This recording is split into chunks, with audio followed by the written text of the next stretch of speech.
one is gonna be a little bit different, and man, the color balance in this room is a little orange. Probably due to all of the wood. I don't know if it would be better if I turned on this light. No, that just makes it really red. So yeah, my lighting, not great. Maybe if I open up the window? Maybe.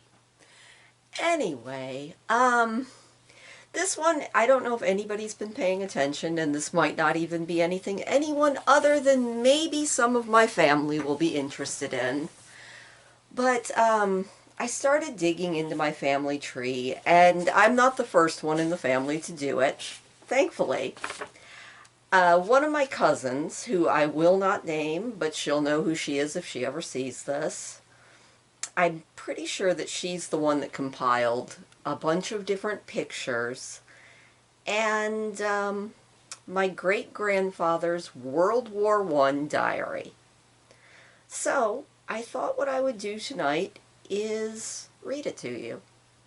And I mean, it's not, there's nothing super exciting in it. It's not like, oh, I stormed the beach of Normandy, etc. But it's a little snippet of somebody's life. And since I started doing the ancestry thing, that's what I'm finding I'm more interested in. I mean, I'm going to get the DNA kit here in a couple days, and I'm going to spit in the silly tube, and that's all well and good. But just finding out some of these things that I had only kind of heard about, or names that I maybe had heard as a child, but now, thanks to the family tree thing, I can see pictures, at least on some of them. And I've got some pictures I'm going to put into this video at various points, probably at the end and at the beginning. And, yeah, it's really interesting to me. I mean, I've already hit some frustration on my mother's side of the family. I can only go back to my great-grandparents, to her grandparents, because the trail just goes cold. On her dad's side, the trail goes completely dead on a little place called Flat Island in Newfoundland. And that was just where her grandfather was born. And yeah, I mean, and you know, the thing is, I actually met my great-grandpa on her side. He was well into his 90s. He was 101, I think, when he died. And I'm kind of hoping maybe somebody asked him a little bit more. Maybe he knew a little bit more. But I don't even have the names of his parents. There's no records. So anyway, but this is my great-grandfather Marvin, his World War diary. So here we go. Let's see what happened.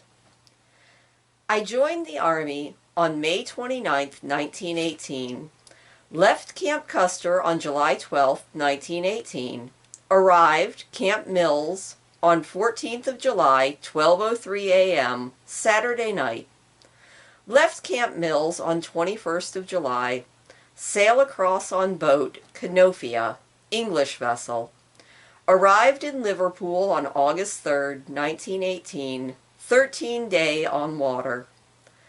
Left Camp Not Lyric in Liverpool on August 5th, 1918.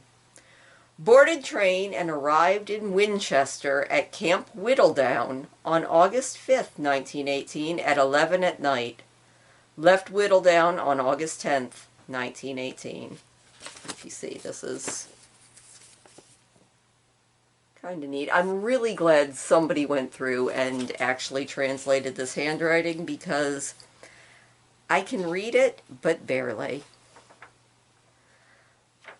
Left England on August 12, 1918. Landed in Cherbourg, France, at Rest Camp No. 4.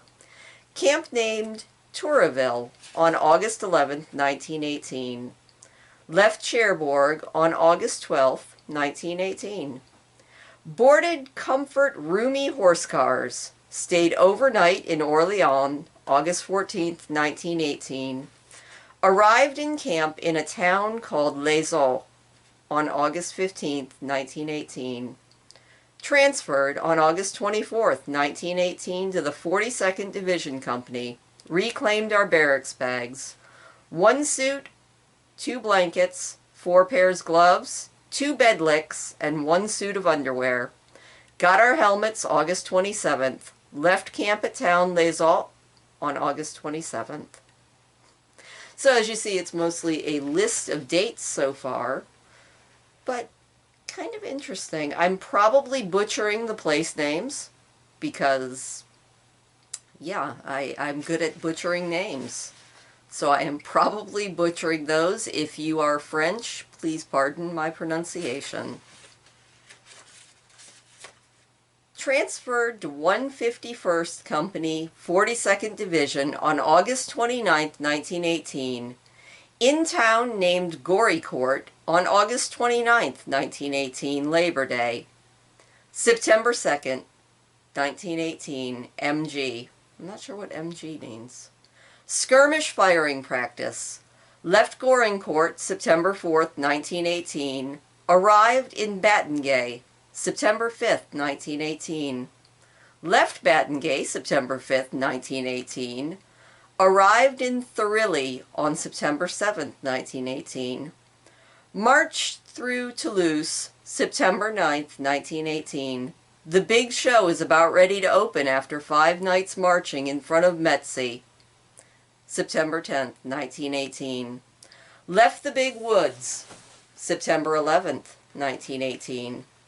Went in trenches September 11th. Bombardment at midnight. Again September 11th. Went over the top at 5 o'clock till 12th. In the first wave, camped out at night expecting a counter. Drove the Germans 10 or 15 kilos first day. Drove the Germans 5 kilos second day. September 13th, 1918. Established a line at 11 o'clock and expected a counterattack, but nothing turned up. The planes are fighting hard. I seen 5 planes come down, 2 on fire. 3 of the planes were Allied planes. 1 plane was shot down this morning, 2 wounded on it. On September 14th, 1918, little artillery fire. The batch woke us up about every half hour, spoiled a card game and a crap game in a hell of a hurry on September 15th. Monday, heavy artillery duels on both sides, but we got the most guns, and Mr. Germans holed up as soon as we sent a barrage.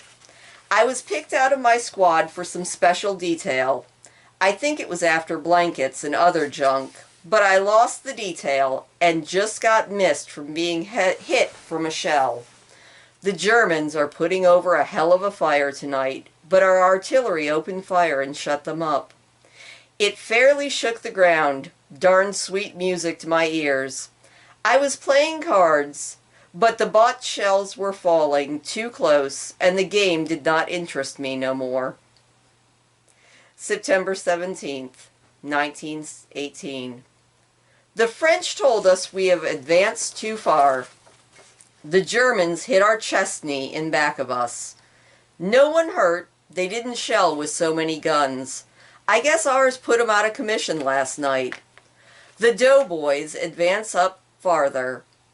My tin siding I found came in mighty handy in this rainy weather. September 18th, 1918. Hey, that's my birthday. I mean, not the 1918 part, but... September 18th, 1918. It was quiet all day, but at night the botch cut loose. September 19th, 1918. Went back of lines 3 kilos. Work like hell making us a shell-proof house. Damn the shells they get here too. September 20th, 1918. The Germans put up a surprise attack. No one got back. 70 killed, 3 captured.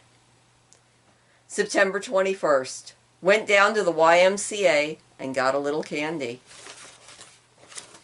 Gotta love getting some candy. We go up on the lines tonight. No new men went out tonight. September 22nd. Us new men gathered up the empty boxes after the machine gun barrage. I bet the Boche thought all hell broke loose. I'm assuming the Boche is what he's calling the Germans. September 26th. In the woods. Yet our guns throwed a big shell. Fire lasted from 8 until 4 o'clock. September 27th. Left the big woods and camped in the German billets. September 30th. Left German billets and gone hiking. October 1st. Boarded trucks for the Verdun Front. October 8. On the Verdun Front in reserve. The Germans have thrown half a dozen shells in here. This bunch of wood and soil is all blowed to hell. People in the States would come 100 miles to see this. October 8th. Peace talk is strong and the Germans are on the run. October 9th. One of our observing balloons shot and burnt down. Both men jumped out in parachutes, but the Boche plane was shot down by our planes before he got back. October 10th. On the Verdun Front in reserve. October 12th. Moved up in the front lines, got on the wrong road and nearly run into the Germans. I guess they thought they were going to attack them in broad daylight. They opened up on us with a slam. Bang. We got one man hit, but we kept on going. Then a machine gun started in. That saved our ass. We got out of there. Then, in a hurry, we got to our position at dark. October 13th. I helped carry 5 men through hellfire. Our Corporal Young, too. October 17th. Moved up on a big hill that was a devil to take. October 20th. Expecting relief tomorrow. Rained all last night and all day too. October 21st. Got relieved in the afternoon. October 22nd. Went back 5 kilometers. Got orders to go back to the front, but stayed up here tonight. October 27th. We are still at the same place. A botched little plane shot down and came down close to us. I'm sending souvenirs home from it. I wonder what they were. October 31st. Went up to the front lines and put over a barrage. November 1st. There was some batteries of 75 below us. We put over the barrage from 3:15 to 5:15, and there was some roar. You couldn't hear a German shell unless it hit beside you. They captured thousands of Boche. November 2nd.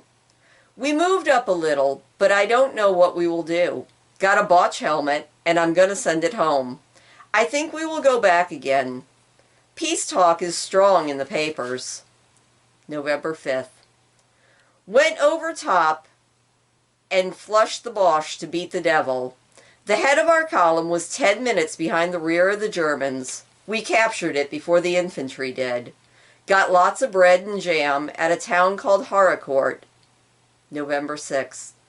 Stayed in houses. Best place I've ever had. Lots of straw. November 7th. Stopped in a town called Thalon, and the Germans shelled us and blowed my cart in bad shape. I've been a mule skinner since the 3rd of November. November 8th. Expect to go back today. It's been a bad, rainy weather lately. November 9th. Relieved and went back to a town named Germont. November 11th. Arrived in Germont and the Allies have granted the new German government an armistice. It was signed at 11:15. We had lights all over. Until late at night. November 15th. In camp along the road waiting for replacements. The dope is we are to guard the German border. The boys had a great time shooting up the rockets last night. November 19th. We did not get any replacements, but there's a lot of hospital boys coming back now. We started for Germany. November 21st. Crossed into Belgium and in a town named Vauten. November 22nd. Stayed overnight in Vixten. November 23rd and 24th. Stayed in town named Septianins, November 22nd. Marched through Mission, day before Thanksgiving. Then took a look at Robert's Castle, built in 1511. JPA letters below the 1511, November 28th. The picture that I sent Sydney, the name of the town in ruins is Dontry, and the name of the other town is Cimarron, December 1st. Left Cimarron, or Satornanes,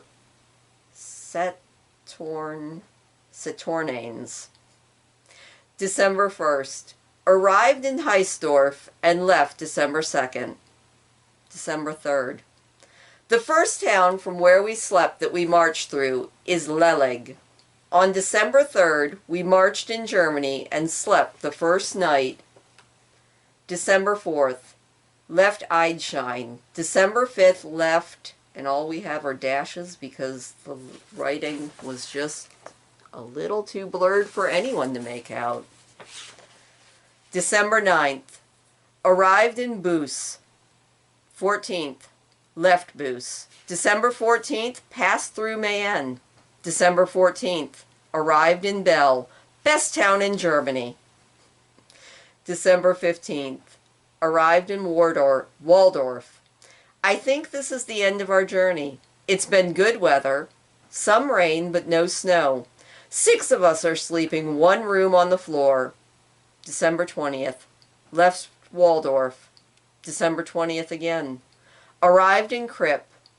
January 1st, 1919. Still at Kripp. Having a fine time.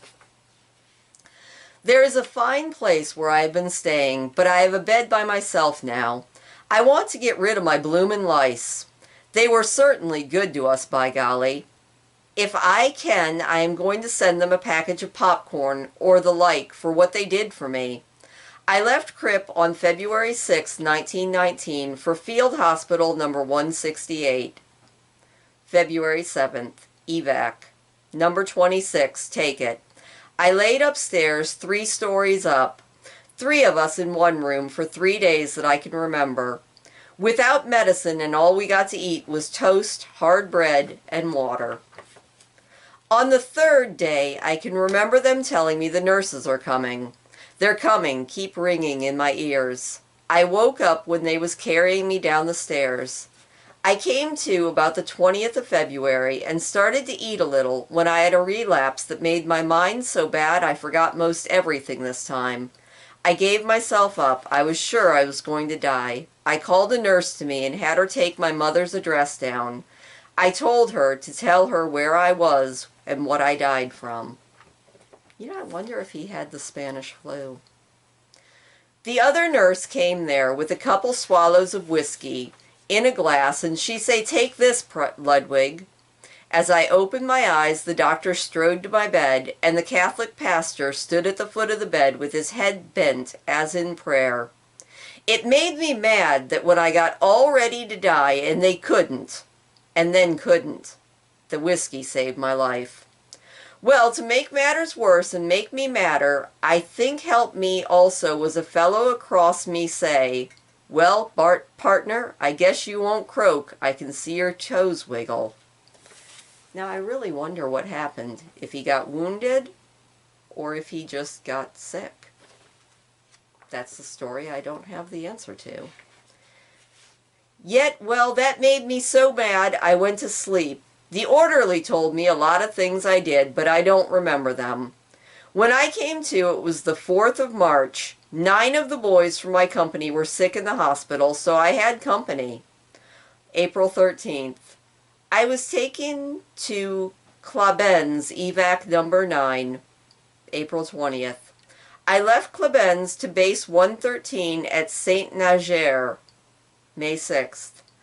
I went up and took a look at the Dutch windmills these French have. I was just ready to go back, and there comes an MP. I said to myself, I'm up Dutch Creek now. I say hello to him, and he say, "Got a pass, soldier?" Kinda hard-boiled, too. I say, "No, sir." He say, "The French don't want you Don't want you know how to run around here and tramp on their crops. I say I did not see nobody when I came out. He say we was not allowed to go only on the highway. I thank him and my lucky stars for getting off so easy. May 16th, 1919. Left Sevne. It was the best place for grub of all and the best system I ever seen. May 17th. Arrived in Brest. Government barracks. Bags and mess kits here. May 19th.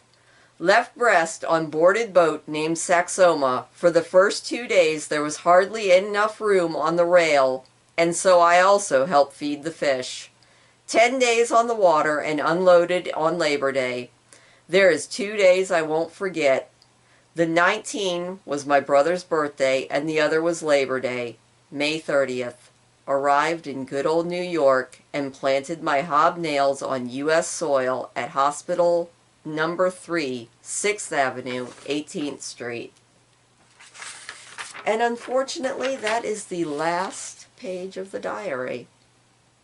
So, a lot of these old historical documents that you find, you end up with more questions than answers. But it was interesting. At least it was interesting to me. And I hope somebody else was interesting. I'm assuming that the Boche was what he was calling the Germans. B-O-C-H-E. I'm going to look it up. And if I find out anything else, I'll let you know. And when I get my DNA test, I will spit in the tube and send it off and probably update you. I always find it interesting because that is the branch of the family that, as a child, I pinned all my hopes on. Because, you see, the last name of that branch of the family was Ludwig, and they were from Germany. And I think my father told me at one point that we were related to the Mad King Ludwig of Bavaria. Don't know if that's true. Probably isn't. But as a kid, it made me happy. It made me feel special when I was just a boring little kid. And now I realize that you don't actually have to have any famous relatives or actually be special to live a good life. So that's cool. The biggest thing I'm hoping from the DNA test is just maybe to turn up some more relatives. Or just connect some more loose dots, like maybe find out some more about my mom's side of the family. Because the trail goes cold in Canada and in Germany. So, I mean, maybe we'll find out more. Maybe we won't. Maybe I'll just find out that it says that, hey, yep, you got a lot of German in you. You got a little sprinkling of Scottish, and you're mostly from Europe. No big surprise there. Anyway, I will keep you all updated if you're interested. If you're not, that's fine too. Like I said, I'm kind of doing this more for me. Hopefully the horrible lighting is not going to be too bad. And hopefully I didn't bore you with this diary from 1918. Looking at it, I kind of wonder if he didn't have the 1918 pandemic. I wonder if he didn't get it. If anybody in my family knows, let me know, because that would be interesting to me. But other than that, I'll keep you updated on the whole family tree thing, if anyone's interested. If not, that's fine too. I'll keep myself updated. Anyway, I will see you later.